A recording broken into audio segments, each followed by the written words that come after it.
लोकसभा निवडणुकांची आचारसंहिता जाहीर झाल्यानंतर उद्धव ठाकरे सर्वात अगोदर हिंगोली लोकसभा मतदारसंघाचा दौरा करतायत।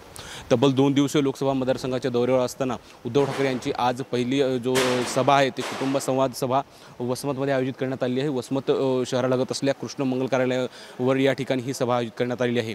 हिंगोली लोकसभा मतदारसंघ तसा शिवसेनेचा बालेकिल्ला आहे।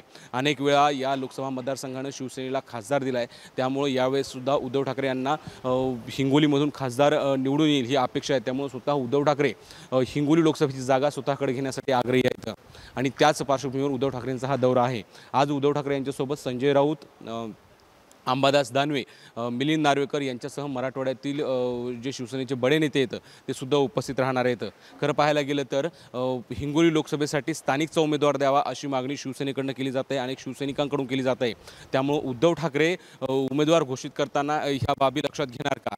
आज उमेदवार घोषित होण्याची शक्यता आहे, त्यामुळे आजच्या होणाऱ्या या सभेकडे संपूर्ण महाराष्ट्राचं लक्ष लागलं आहे। हिंगोलीतून उमेदवार जाहीर होऊ शकतो का हे पाहणं सुद्धा महत्त्वाचं आहे। एकंदरीत पाहायला गेलं तर आज सायंकाळी कळमनुरीमध्ये म्हणजेच संतोष बांगर यांच्या होम ग्राउंडमध्ये सुद्धा उद्धव ठाकरे यांची तोफ गडाडणार आहे। त्यामुळे आजच्या होणाऱ्या या तीनही सभांकडे संपूर्ण महाराष्ट्राचं लक्ष लागलेलं आहे। Camera person आकाशसह Madhav Dipke, ABP माझा, वसमत, हिंगोली।